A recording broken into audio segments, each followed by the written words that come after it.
Hi friends, welcome to Vaishnavi's vlog. ഞാനിന്ന് ഉണ്ടാക്കാൻ പോണത് ഉരുളൻകിഴങ്ങും ക്യാരറ്റും ഇട്ടിട്ടുള്ള ഒരു വെജിറ്റബിൾ കുറുമയാണ്. നമ്മുടെ അപ്പത്തിനും ചപ്പാത്തിക്കും ഒക്കെ കൂട്ടി കഴിക്കാനുള്ള നല്ല അടിപൊളി കറിയാണ്. അപ്പോൾ അതിനായിട്ട് ഞാൻ 2 ഉരുളൻകിഴങ്ങും ഒരു 4 ക്യാരറ്റും മാറ്റി വെച്ചിട്ടുണ്ട്. ഇതിൻ്റെ തോടൊക്കെ കളഞ്ഞ് കഴുകി വൃത്തിയാക്കി ചെറിയ കഷ്ണങ്ങളാക്കി നുറുക്കി മാറ്റി വെച്ചിട്ടുണ്ട്. ഞാനൊരു കുക്കറിലേക്ക് ഈ നുറുക്കിയ കഷ്ണങ്ങളൊക്കെ ഇട്ട് കൊടുക്കുകയാണ്. ഈ ഇടാൻ പോണത് ഒരു വലിയ സബോള ചെറിയ കഷ്ണങ്ങളാക്കി നുറുക്കിയതും, ഒരു 5 പച്ചമുളക് കീറിയതും, ഒരു ചെറിയ കഷ്ണം ഇഞ്ചി ചെറിയ കഷ്ണങ്ങളാക്കി നുറുക്കിയതും ഇതിലേക്ക് ഇട്ട് കൊടുക്കുന്നുണ്ട്. ഇനി 1 ടീസ്പൂൺ കല്ലുപ്പ് ഞാൻ ഇതിലേക്ക് ഇടുന്നുണ്ട്. ഇത് വേവിന് ആവശ്യമായ വെള്ളം ഞാനിപ്പോൾ 1 ഗ്ലാസ് വെള്ളമാണ് ഇതിലേക്ക് ഒഴിച്ചു കൊടുത്തിട്ടുള്ളത്. 1 ടീസ്പൂൺ മഞ്ഞൾപ്പൊടിയും കൂടി ഇട്ട് കൊടുക്കുന്നുണ്ട്. ഇനി കൈ വെച്ചത് ഞാനൊന്ന് ജസ്റ്റ് ഒന്ന് മിക്സ് ചെയ്ത് കൊടുക്കുന്നുണ്ട്. ഇപ്പം ഞാൻ അടുപ്പത്തേക്ക് വെച്ചിട്ടുണ്ട്. ആദ്യത്തെ വിസിൽ വന്നു കഴിഞ്ഞാൽ തീ കുറച്ചിടാം. പിന്നെ 2 വിസിലും കൂടി, മൊത്തം 3 വിസിലായാൽ തീ ഓഫ് ചെയ്യുക. കുക്കറിൻ്റെ ഫുൾ എയർ പോയതിന് ശേഷം നമ്മൾ കുക്കർ തുറന്ന് നോക്കിയപ്പോൾ നല്ല രീതിയിൽ വെന്ത് വന്നിട്ടുണ്ട്. അപ്പോൾ ഒരു തവി ഉപയോഗിച്ച് ഇതേപോലെ ഉടച്ച് അത് ജ്യൂസ് പരുവം പോലെ ആക്കുകയാണ്. ഇനി നമുക്ക് അരവ് തയ്യാറാക്കാം. ഒരു മിക്സിയുടെ ജാർ എടുത്തിട്ട് അരമുറി തേങ്ങ ഞാൻ ഇതിലേക്ക് ഇട്ട് കൊടുക്കുന്നുണ്ട്. വേറെ ഒന്നും ചേർത്ത് കൊടുക്കുന്നില്ല. പിന്നെ അരവിന് ആവശ്യമായ വെള്ളം ഒഴിച്ചു കൊടുത്ത് ഇത് നല്ല രീതിയിൽ ഞാൻ അരച്ചെടുക്കുകയാണ്. ഇപ്പം അരച്ചെടുത്തിട്ടുണ്ട്. അരവ് ഞാനൊന്ന് നീക്കി വെക്കുകയാണ്. ഞാനിപ്പോൾ കറി ഉണ്ടാക്കാൻ പോണത് ഒരു കടായിലാണ്. കടായി അടുപ്പത്തേക്ക് വെച്ച് നമ്മുടെ കുക്കറിൽ വേവിച്ച് വെച്ചിട്ടുള്ള വെജിറ്റബിൾസ് ഇതിലേക്ക് ഇട്ട് കൊടുക്കുകയാണ്. ഇനി ആ കുക്കർ കഴിയ വെള്ളം കൂടെ ഒഴിച്ചു കൊടുക്കുന്നുണ്ട്. ഇനി നല്ലതുപോലെ ഇളക്കി കൊടുക്കുകയാണ്. അപ്പം ഞാൻ തീ കൂട്ടിയിട്ടിട്ടാണ് കുക്ക് ചെയ്യുന്നത്. എല്ലാ കഷ്ണങ്ങളും ഞാൻ ഉടച്ചു കൊടുത്തിട്ടില്ല. കുറച്ച് കഷ്ണങ്ങൾ ഉടയാണ്ടും കുറച്ച് കഷ്ണങ്ങൾ ഉടഞ്ഞിട്ടാണ് കിടക്കുന്നത്. അപ്പോഴാണ് നമ്മളെ കറിക്ക് രുചി കിട്ടുക. ഇപ്പോൾ ഞാൻ നേരത്തെ നമ്മൾ അരച്ച് മാറ്റി വെച്ചിട്ടുള്ള നാളികേരം ഞാൻ ഇതിലേക്ക് ചേർത്ത് കൊടുക്കുകയാണ്. ഞാൻ മിക്സിയുടെ ജാറ് കഴിയ വെള്ളം കൂടെ അതിലേക്ക് ഒഴിച്ചു കൊടുക്കുന്നുണ്ട്.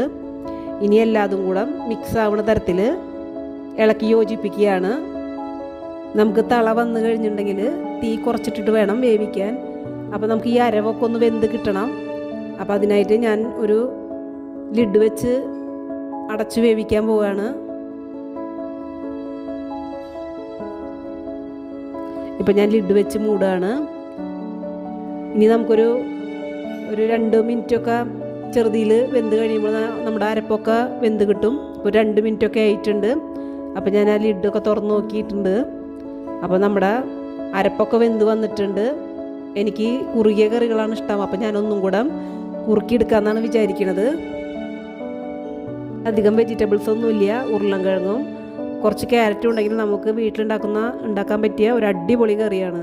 ഇപ്പം ഞാൻ ഗരം മസാലപ്പൊടി ഇട്ട് കൊടുക്കുന്നുണ്ട്. 1.5 ടീസ്പൂൺ ഗരം മസാലപ്പൊടി ഇതിലേക്ക് ചേർത്ത് കൊടുക്കുന്നുണ്ട്. അതും നല്ല രീതിയിൽ ഞാൻ മിക്സ് ചെയ്തിട്ട് എടുക്കുകയാണ്. എല്ലായിടത്തും ആവത്തക്ക രീതിയിൽ മിക്സ് ചെയ്തുകൊണ്ട് എടുക്കുകയാണ്. ഇനി നമ്മൾ താളിക്കാനായിട്ട് ഒരു കുഞ്ഞ് ചീനച്ചട്ടി വെക്കുന്നുണ്ട്. ചീനച്ചട്ടി ചൂടായി വന്നപ്പോൾ ഒരു 3 ടേബിൾ സ്പൂൺ വെളിച്ചെണ്ണ അതിലേക്ക് ഒഴിച്ചു കൊടുക്കുന്നുണ്ട്. ഒരു 5 ചെറിയുള്ളി ചെറിയ കഷ്ണങ്ങളാക്കി നുറുക്കിയിട്ട് അതിലേക്ക് ഇട്ട് കൊടുക്കുകയാണ്. ഇപ്പം ഞാൻ തീ കൂട്ടിയിട്ടുണ്ട്. ഇതൊരു ബ്രൗൺ കളർ ആവുന്നത് വരെ നമുക്ക് വെയിറ്റ് ചെയ്യാം. ഇപ്പം ഞാനതൊന്ന് ഇളക്കി യോജിപ്പിക്കുകയാണ്. അപ്പോഴേക്കും നമ്മുടെ കുറുമ അപ്പുറത്തുണ്ട്. അപ്പം അതൊന്ന് ഞാൻ ഇടയ്ക്കിടയ്ക്ക് ഇളക്കി കൊടുക്കുന്നുണ്ട്. നമ്മുടെ ഉള്ളി ബ്രൗൺ കളർ ആവാറായിട്ടുണ്ടാവും. ഞാനൊരു 2 കറിവേപ്പില മാറ്റി വെച്ചിട്ടുണ്ട്. അത് നമുക്ക് താളിക്കിലേക്ക് ഇട്ട് കൊടുക്കുകയാണ്. ഉള്ളിയൊക്കെ ബ്രൗൺ കളർ ആയിട്ടുണ്ട്. ഇനി ഒന്ന് ആ വേപ്പില ഒന്ന് ഇളക്കി കൊടുക്കുകയാണ്.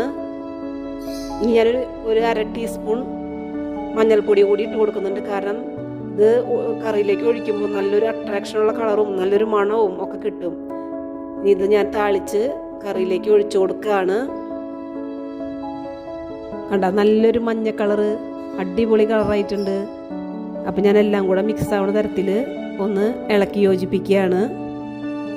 ഈ കറി ചപ്പാത്തിൻ്റെ കൂടെയും നൂലപ്പത്തിൻ്റെ കൂടെയും അപ്പത്തിൻ്റെ കൂടെയും ഒക്കെ കഴിക്കാൻ നല്ല അടിപൊളി കറിയാണ്. പൊറോട്ടയുടെ കൂടെ കഴിക്കാനും സൂപ്പറാണ്. ഇതിൽ ഞാൻ മുളക് പൊടിയൊന്നും ചേർത്തിട്ടില്ല. പച്ചമുളക് മാത്രമേ ചേർത്തിട്ടുള്ളൂ.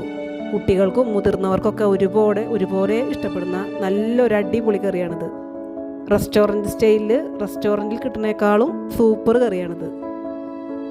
നിങ്ങളൊരു വട്ടം ഇങ്ങനെ ഉണ്ടാക്കി നോക്കുകയാണെങ്കിൽ നിങ്ങൾക്ക് ഈ കറി നന്നായിട്ട് ഇഷ്ടപ്പെടും. അത്രയും സൂപ്പർ അടിപൊളി കറിയാണ്. നമ്മുടെ കറി കുറുകി നല്ല അടിപൊളി സെറ്റായിട്ട് വന്നിട്ടുണ്ട്. നല്ല തിക്കുള്ള നല്ല അടിപൊളി കറി ആയിട്ടുണ്ട്. ഇതിപ്പോൾ ഞാനൊരു ഡിഷിലേക്ക് പകർത്താൻ പോവാണ്. നിങ്ങൾക്ക് ഈ വീഡിയോ ഇഷ്ടപ്പെട്ടാൽ ഈ ചാനൽ സബ്സ്ക്രൈബ് ചെയ്യാൻ മറക്കരുത് കേട്ടോ.